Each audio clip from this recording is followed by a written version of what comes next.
बोलो विष्णु भगवान की जय, तुलसी माता की जय, कार्तिक महत्व की जय।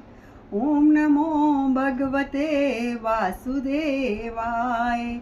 ओम नमो भगवते वासुदेवाय। वासुदेवाय हरि वासुदेवाय, कृष्ण देवाय प्रभु कृष्ण देवाय। हरि ओम नमो भगवते वासुदेवाय। हरि ओम नमो भगवते वासुदेवाय। बोलो विष्णु भगवान की जय। राजा पृथु ने देव ऋषि श्री नारद जी से पूछा, हे नारद जी, आपने तुलसी के इतिहास, व्रत, महत्व के बारे में कहा है। अब यह बताने की कृपा करें कि क्या इस कार्तिक मास में और भी देवताओं का पूजन होता है? यह मुझे समझा कर कहिए। श्री नारद जी बोले, पहले समय पर्वत के निकट कर्तिपुर में एक धर्मात्मा ब्राह्मण धर्मदत्त नामक रहता था। वह भगवान विष्णु के सब व्रत करता था और आठों पहर उनकी भक्ति में तल्लीन रहता था। एक दिन कार्तिक मास में वह एक पहर रात शेष रहने पर जागरण के लिए भगवान विष्णु के मंदिर में गया। वह हर प्रकार की सामग्री लेकर पूजा करने के लिए जा रहा था कि उसने मार्ग में एक बड़ी भयानक राक्षसी को देखा, जिसके कि बड़े बड़े दांत थे, लपलपाती हुई जीभ थी, बड़े बड़े लाल नेत्र थे, जिसका शरीर नंगा था, मांस रहित था। उस भयंकर राक्षसी को देखकर धर्मदत्त बुरी तरह से कांपने लगा और कुछ उपाय ना देखकर उसने पूजा वाली थाली और जल का लोटा उस राक्षसी पर फेंक दिया, क्योंकि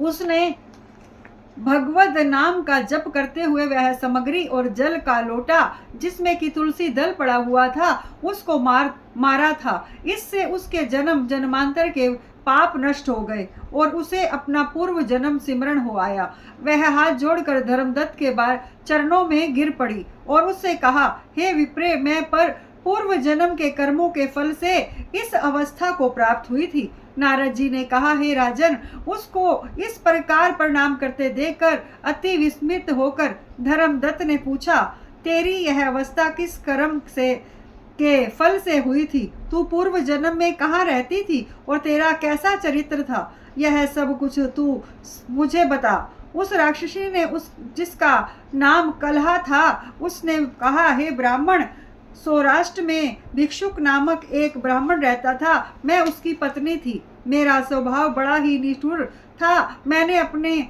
पति का कभी भला ना चाहा, ना कभी उसे अच्छा भोजन और मिठाई ही खाने दी। मैं प्रतिदिन उससे लड़ती झगड़ती रहती थी। मुझे इस प्रकार की लड़ता देखकर तथा नित्य प्रति की कलह से तंग आकर मेरे पति ने दूसरा विवाह करने का निश्चय किया। यह सुनकर कि मेरा पति दूसरा विवाह कर रहा है, मैंने उसके दूसरा विवाह करने से पहले ही विष खाकर आत्महत्या कर ली। मेरी मृत्यु के पश्चात यम के दूत आए और मुझे पकड़कर गदा मारते हुए यम के पास ले गए। यमराज ने मुझे देखकर चित्रगुप्त से पूछा, हे चित्रगुप्त, इसने क्या कर्म किया है? जो भी कर्म इसने किए हैं, अब उसको उनका फल भोगना होगा। चित्रगुप्त ने यमराज से कहा, इसने अपने जीवन में कभी कोई भी अच्छा काम नहीं किया। यह सदा अपने पति को खराब भोजन देकर आप सदा अच्छा भोजन खाती रही, इसलिए यह अब विष्ठा खाने वाली होगी। इसको अब सूकरी जन्म दिया जावे। चूंकि यह अकेली ही पाक के बर्तन में भोजन करती थी, इसलिए यह अपने बच्चों को खाने वाली बिल्ली हो। इसने चूंकि अपने पति पर क्रोध करके आत्मघात किया था, इसलिए यह प्रेत योनि में जाएगी। अब आप इसे अपने दूतों द्वारा मरुस्थान में भेज दीजिए। वहां पर वह बहुत दिनों में रहकर फिर यह पापनी अपनी तीनों योनियों को भोग।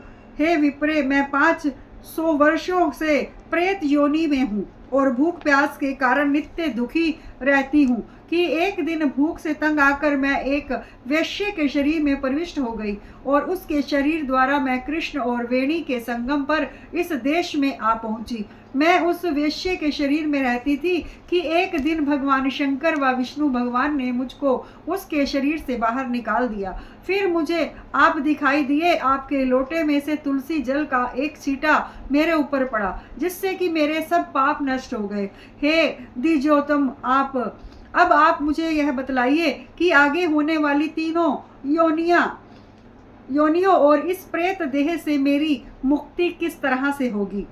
धर्मदत्त कलह की बात सुनकर और उसके पिछले कर्मों और उसकी वर्तमान अवस्था को देखकर बड़ा दुखी हुआ और उसका दुख देखकर उसका चित्त पिघल गया। फिर उसने दुखित भाव में से कहा,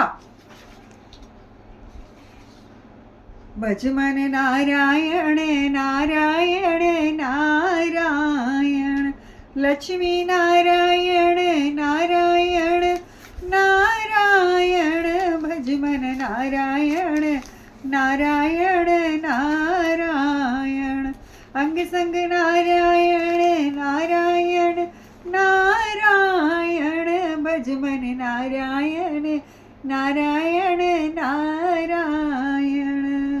बोलो कार्तिक महत्व की जय, तुलसी माता की जय, विष्णु भगवान की जय।